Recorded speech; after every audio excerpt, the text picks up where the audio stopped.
The liberation of Paris in August 1944 was more than a military milestone in World War II. It was a dramatic reclaiming of France's soul.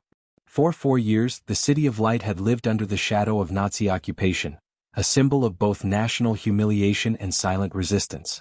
While Allied forces advanced through Normandy and northern France, it was the French themselves, resistance fighters, free French troops and ordinary citizens, who took center stage in the liberation of their capital.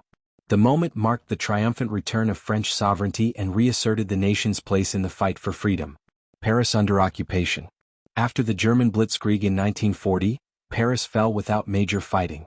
For the next 4 years, the city was under the control of German forces, and life was defined by censorship, surveillance, and shortages.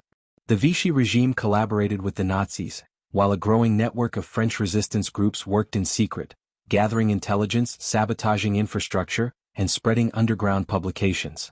Despite the oppression, the spirit of resistance never died. In the final months of the occupation, as German losses mounted and Allied forces advanced from the west, Paris simmered with anticipation and defiance. The spark of uprising. By mid-August 1944, following the Allied breakout from Normandy, French resistance groups in Paris, especially the French Forces of the Interior, FFI, decided to act. On August 19, they launched an uprising against German forces. Police stations were seized, barricades were erected, and street fighting erupted across the city. Although the German military governor of Paris, General Dietrich von Choltitz, was under Hitler's orders to destroy the city if it was lost, he hesitated. Convinced of the futility of resistance and not wanting to go down in history as the destroyer of Paris, he entered into negotiations while battling uprisings in the streets. De Gaulle's demand: let the French liberate Paris. The initial Allied plan was to bypass Paris temporarily. U.S. generals, particularly Dwight D. Eisenhower, feared that an immediate push into the city would be logistically risky and potentially destructive. However, General Charles de Gaulle, leader of the Free French, forcefully objected. De Gaulle insisted that Paris be liberated by French forces, both for the morale of the people and for France's future political legitimacy. He knew that a capital liberated solely by Americans or British troops could undermine his efforts to restore French sovereignty and authority after the war. Eisenhower eventually agreed, and the 2nd French Armored Division under General Philippe Leclerc, supported by the U.S. 4th Infantry Division, was ordered to move toward the capital. The liberation, August 24 to 25, 1944.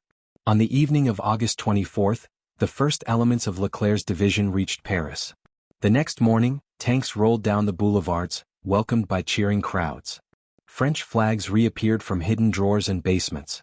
Resistance fighters and Free French troops took control of key buildings, including the Hôtel de Ville, City Hall, and the police headquarters.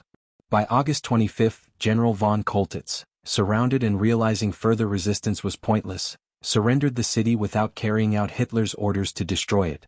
That same day, Charles de Gaulle arrived and delivered a powerful speech at the Hôtel de Ville declaring, Paris outraged, Paris broken, Paris martyred, but Paris liberated. A symbolic victory. The liberation of Paris was a deeply symbolic victory for the French people. Unlike other cities liberated entirely by Allied troops, Paris had freed itself with the help of its own citizens and soldiers, restoring a sense of national pride.